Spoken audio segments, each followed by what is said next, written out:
Welcome back to ME515 Finite Element Methods in Engineering. It's Dr. Jitendra Prasad. Today we are going to solve textbook problem 8.4. The problem statement goes like this. Consider a triangular panel as shown in the figure. All dimensions are in meters. A constant temperature T equal to 5 degrees Celsius is prescribed along the boundary y equal to 0. A constant boundary flux Qn equal to 10 watt per meter is applied along the edges x equal to 0.5 and y equal to x. A constant heat source S equal to 10 watts per meter square is supplied over the panel and a point source P equal to 7 watts acts at the origin. The material is isotropic with K equal to 2 watts per Celsius. Now let's see the subparts of the problem. 1. Number the nodes counterclockwise with nodes on the essential boundary numbered first. In this case, will the element matrices Ke and Fe be any different from those of the global matrices? Number 2. Construct the conductance matrix. Number 3. Construct the boundary flux matrix resulting from the flux acting on the edges x equal to 0.5 and y equal to x. Number 4. Construct the source matrix consisting of uniformly distributed source S equal to 10 and point source P equal to 7. Calculate the unknown temperature matrix. And number 6. Find the unknown reactions. Now we are going to solve the problem. So we will start with number 1. Number the nodes counterclockwise with nodes on the essential boundary numbered first. So our answer is this. First we have to look at where the essential boundary condition is given. So we know that it is given at the base of the triangle. The prescribed temperature is T equal to 5 degrees Celsius. So our numbering should start from there. Hence we will number 1 at the leftmost vertex of the triangle. Then we move to number 2 because the numbering has to be counterclockwise. So number 2 will be as shown in the figure and number 3 will be at the top. So we have numbered the nodes. Now the second part of this sub-question is, in this case, will the element matrices K and Fe be any different from those of the global matrices? The answer will be no. Why? It's because there is only one element. So the element matrices and the global matrices will be the same. Okay, now let's look at the sub-problem 2. It says construct the conductance matrix. Conductance matrix nothing but the stiffness matrix, and from the previous video lectures we know that the stiffness matrix or conductance matrix is given by K equal to small k, then integration of B matrix, transpose of B matrix times B matrix, and all of these integrated over the whole domain omega. This will be equal to a small k multiplied by area of the triangle, then B transpose and B. where B matrix is given by 1 over 2A, and then the matrix having y2 minus y3, y3 minus y1, y1 minus y2, then x3 minus x2, x1 minus x3, and x2 minus x1 as members. What is A? A is the area of the triangular element, which is given by A equal to half, then half multiplied by determinant of a matrix having these members 1 x1 y1, 1 x2 y2, and 1 x3 y3. So from the problem statement, what values we have already? We have x1 equal to 0, y1 equal to 0, x2 equal to 0.5, y2 equal to 0, and x3 equal to 0.5, y3 equal to 0.5, and k equal to 2, small k equal to 2. Okay. Now, next step will be to find out the area. So, area is given by the determinant, half of the determinant as shown, and if we put those values of x1 y1, x2 y2, and x3 y3, we get a equal to half of 0.5 square equal to 0.125. Next is finding B matrix, which is given by 1 over 2A times the matrix as shown. Now, putting those values of x1, y1, x2, y2, x3, y3, we can get the value of the B matrix, which is as given here. The final matrix will look like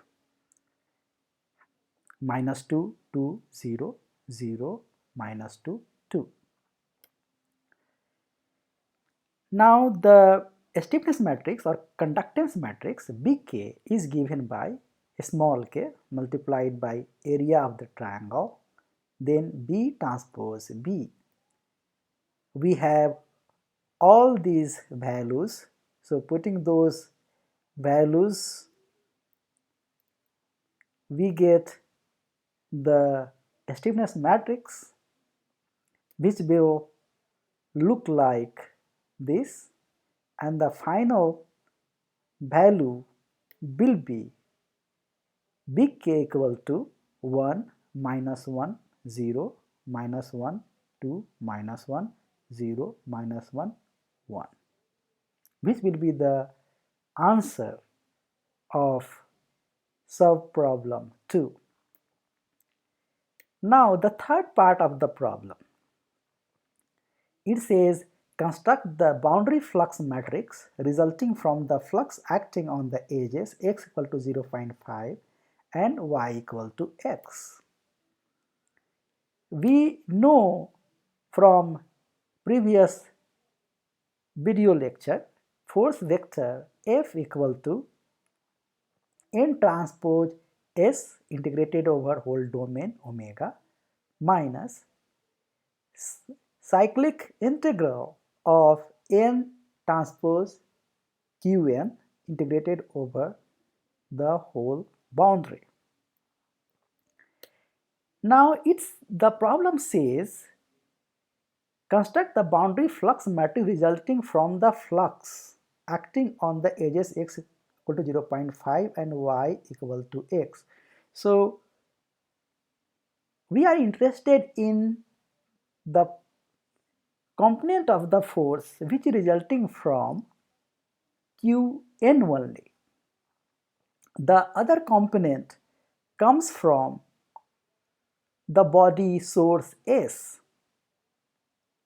So, let us say the total force is given by Fs plus Fq, where Fq is the force resulting from Qn and Fs is the force component resulting from S or body source. So Fq will be given by Fq equal to minus cyclic integral of n transpose Qn integrated over whole boundary. Looking at the figure, we see the boundary has three sides. So gamma is composed of three components. The first is gamma 1 2 at the base of the triangle. Second is gamma 2 3, which is the right side of the triangle, and then gamma 3 1, which is the inclined side of the triangle. And gamma is union of all of these three sub-boundaries, that is gamma 1 2, gamma 2 3 and gamma 3 1. Thus the FQ will have three components, one corresponding to gamma 1 2, second will correspond to gamma 2 3, and the third will correspond to gamma 3 1.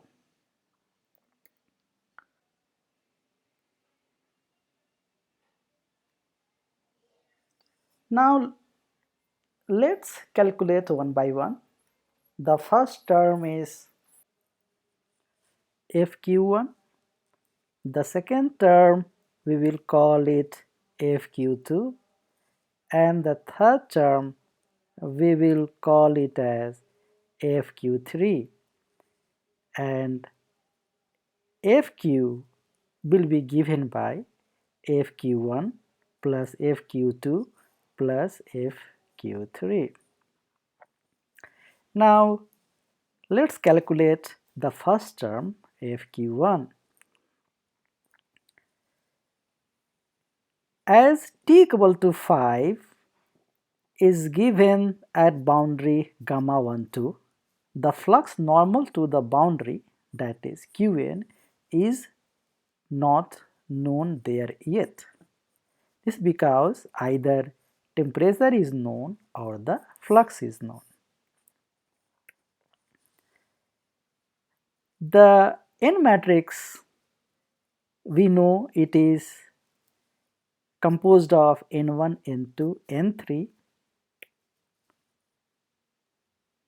or N transpose will be as shown. Nixy we know from our last video lecture. Ni equal to alpha I plus beta Ix plus gamma Iy.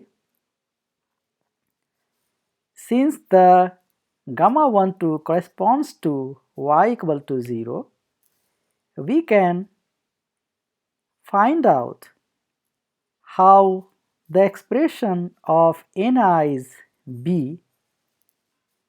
Simply we put y equal to 0 in the expression and we find Ni equal to alpha I plus beta I times x, which is linear in x.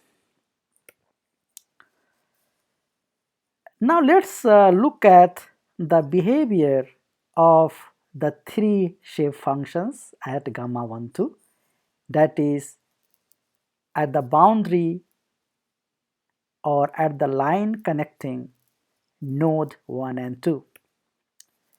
N1 equal to 1 at node 1 and N1 equal to 0 at node 2.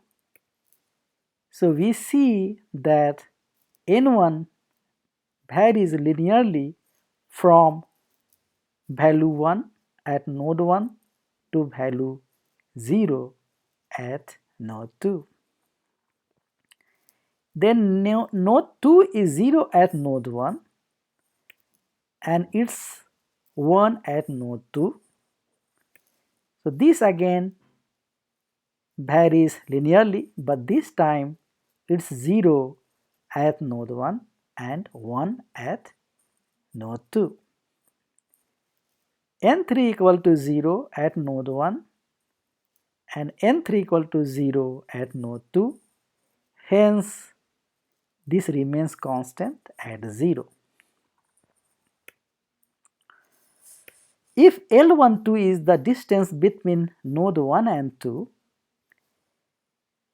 N1 may also be given by N1 equal to 1 minus x over L12, because this will make sure that the N1 is 1 at x equal to 0 and N1 is 0 at x equal to L12. Similarly, N2 may be given by N2 equal to x over L12, because this will make sure it will be 0 at x equal to 0 and it will be equal to 1 at x equal to L12, and N3 will be 0 at this line. Now we know that L12 equal to 0.5, so FQ1 equal to minus then integral of n transpose Qn integrated from x equal to 0 to L12, and let's suppose the final value is a vector containing R1, R2 and 0, where R1 and R2 are unknown and they are actually the reactions which we need to calculate. Since Qn at gamma 1, 2 is not known, because of that R1, R2 are unknown. Now let's look at the second term, Fq2 equal to minus then integral of n transpose Qn integrated over the boundary gamma to 3. N transpose we know Qn equal to 10 on gamma to 3. Ni again is given by alpha I plus beta Ix plus gamma Iy, and we know that x equal to 0.5 at gamma to 3, while y varies from 0 to 0.5. This implies that we can find out how Ni varies on that line, on that boundary gamma to 3. Putting x equal to 0.5, we get Ni equal to alpha I plus 0.5 beta I plus gamma Iy, which is linear in y.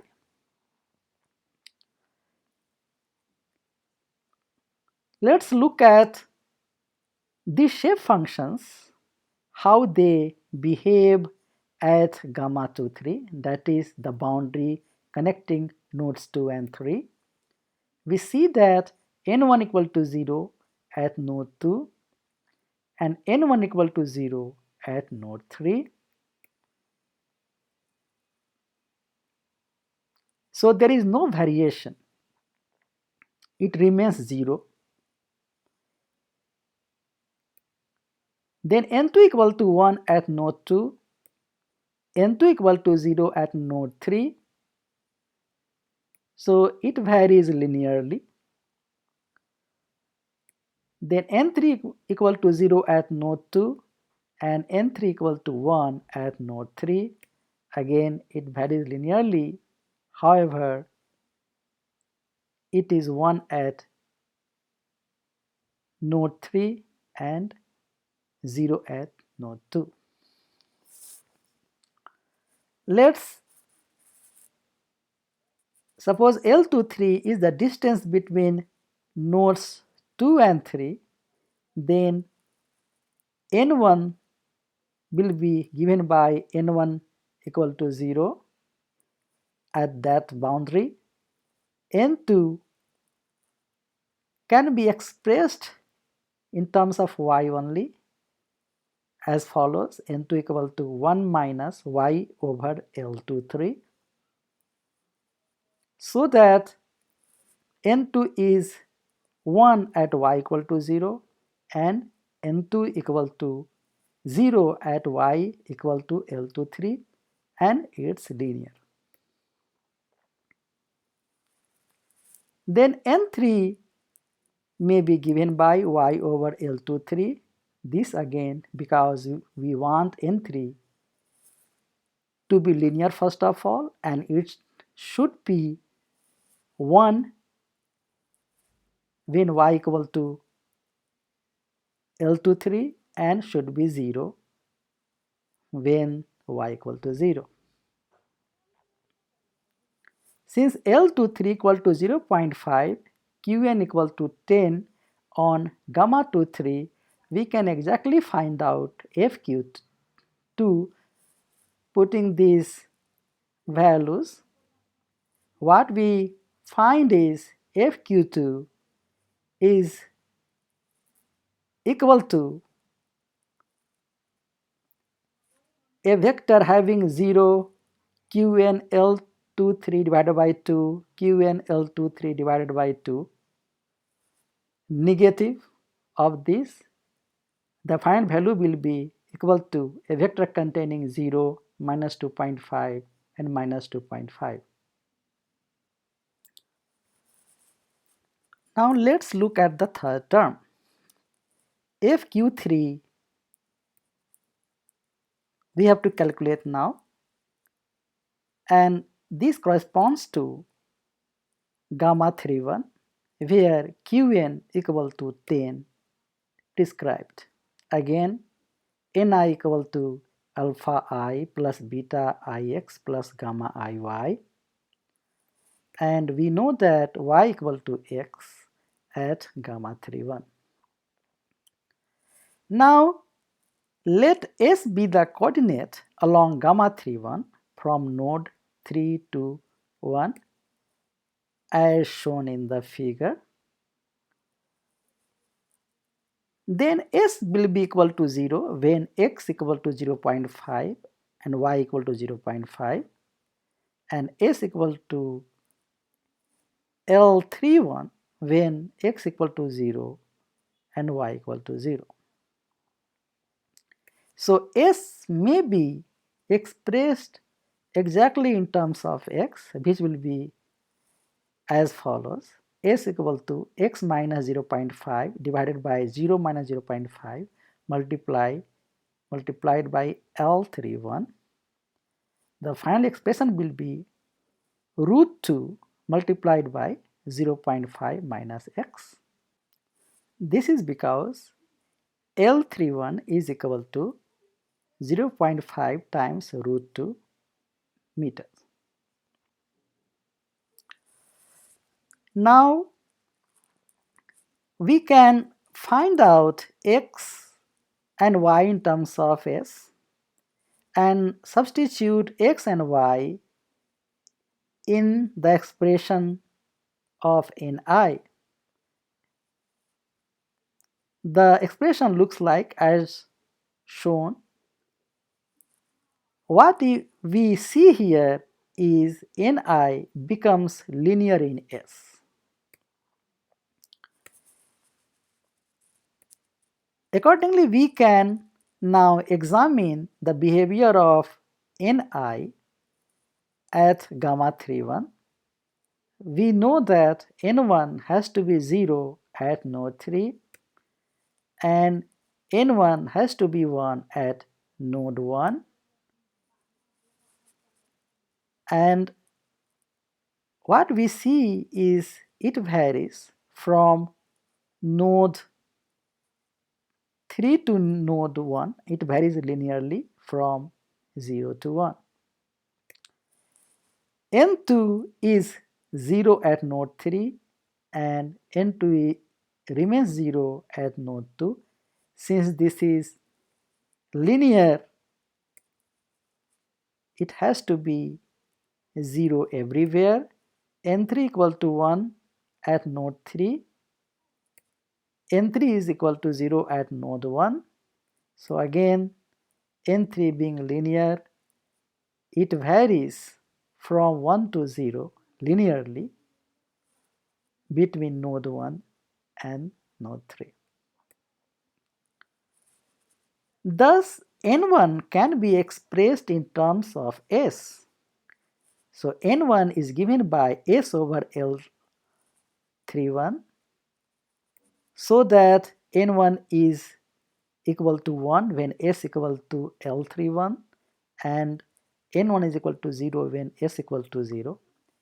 n2 remains 0 and n3 will be given by 1 minus S over L31, so that n3 is 1 when S equal to 0 and n3 equal to 0 when S equal to L31. This is because S equal to 0 corresponds to node 3 and S equal to L31, that is 0.5 times root 2 meter, corresponds to node 1. So FQ3 is given by n transpose Qn integrated from 0 to L31.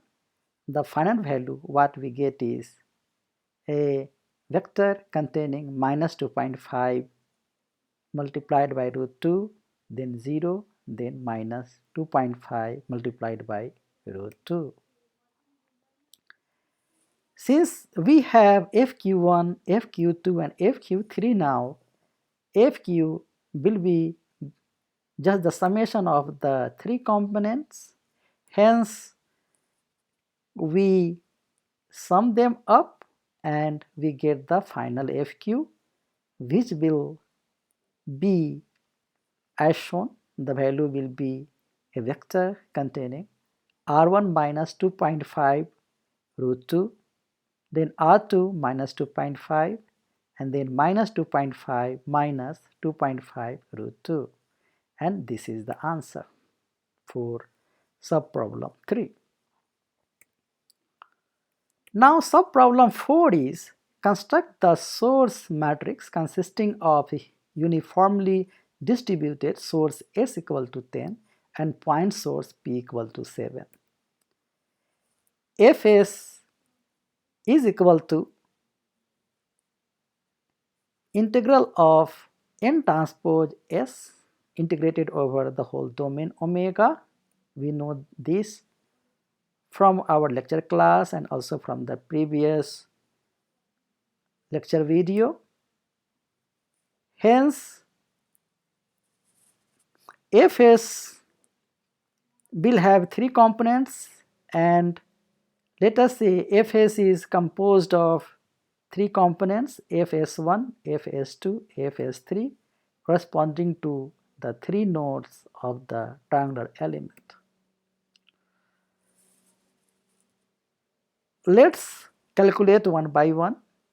Fs will be equal to integral of n1 times s, and which will be equal to double integral 1 integral with respect to y, and then the second integral with respect to x. Since n1 is equal to a1 over a, we put that value there, and s is constant, so s can come out. Now the limits will be from 0 to capital Y, where capital Y is the maximum value of y at coordinate x in consideration. So the expression will look like as shown. In this problem, capital Y is equal to X because this constitutes the upper limit. This is the side which decides the upper boundary for a given coordinate X.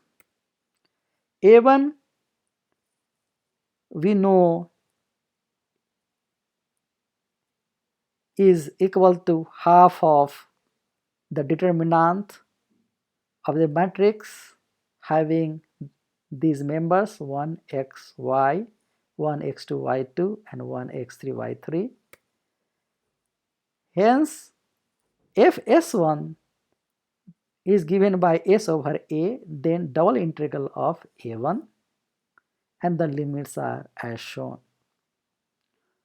We already have S equal to 10 and A equal to 0.25 from previous slides.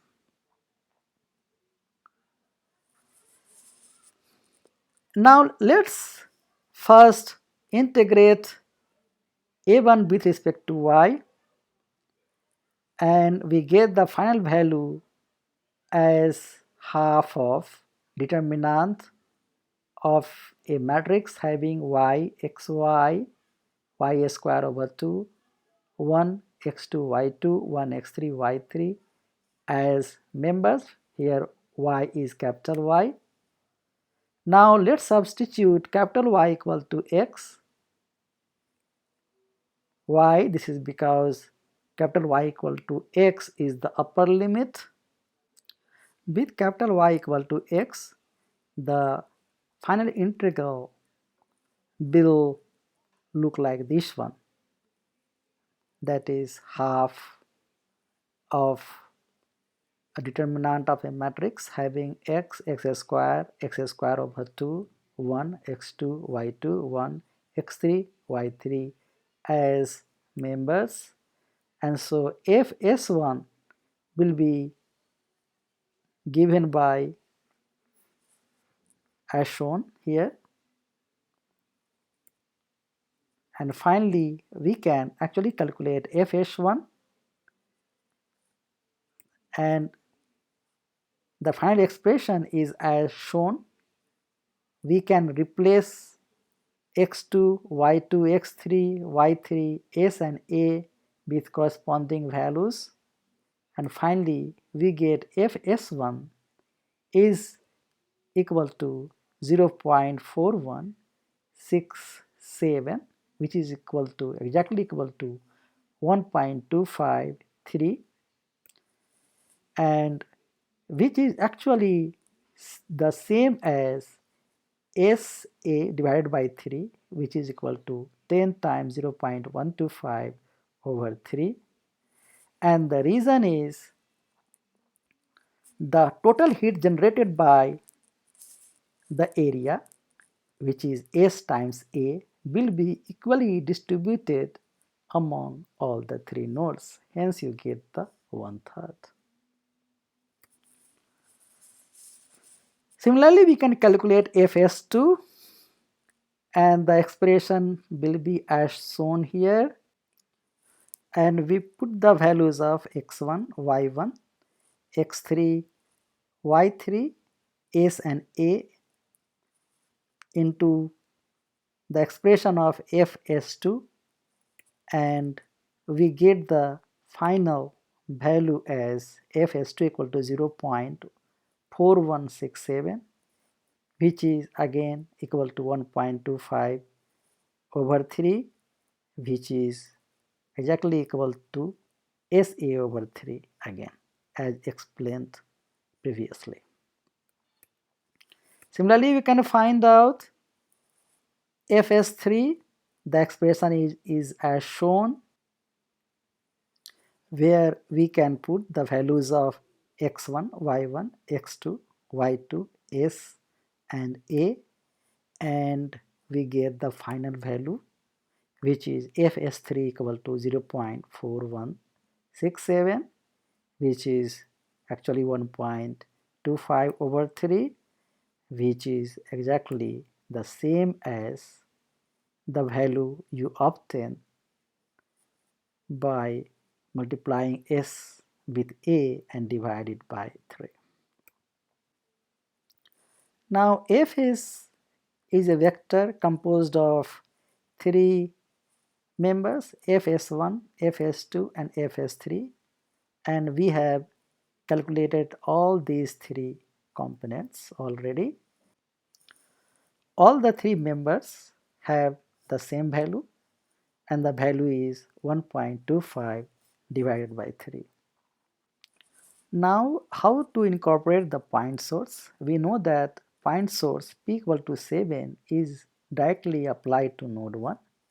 Hence, point source p equal to 7 should be added directly to fs1 because fs1 corresponds to node 1. So the final source matrix incorporating both S and P will be like this: FSP equal to 1.25 divided by 3 multiplied by a vector having members 1, 1, 1 plus a vector having values 7, 0, 0. So the total will be a vector having members as follows: 22.25 divided by 3, 1.25 divided by 3, 1.25 divided by 3. And this is the answer for this subproblem number 4. Now the fifth subproblem wants us to calculate the unknown temperature matrix. We already know k theta equal to f, where k, that is the stiffness matrix, we have already calculated earlier. Theta is the temperature vector, where we know T1 and T2 because T equal to 5 degrees Celsius is prescribed at the bottom of the triangular element, and T3 is unknown to be calculated. Now F will be equal to FQ plus FSP. Adding them, we have a vector having these members R1 plus 3.881, R2 minus 2.083 and minus 5.619. Here R1 and R2 are unknowns to be calculated. Putting those values here into the expression of k theta equal to f, we get this matrix system where T3, R2 and R1 are unknowns to be determined. We simplify the matrix system to separate T3 from other known part of the matrix system. We get this expression. We can now solve for T3, and T3 can be determined by the last row, that is the last equation of the 3, and we get T3 equal to minus 0.619 degrees Celsius, and this is the answer for subproblem 5. The sixth subproblem says find the unknown reactions. So previous equations has T3 and now T3 is known. We can put the value of T3 here, and from the first two equations we get the values of R1 and R2. We get R1 equal to minus 3.881 watts and R2 equal to 7.702 watts, and these are the answers for subproblem 6. In the next video lecture, we will solve problem number 8.2 from your textbook. However, I would like you to solve it first so that you can compare your results with mine. Okay, until then, bye bye.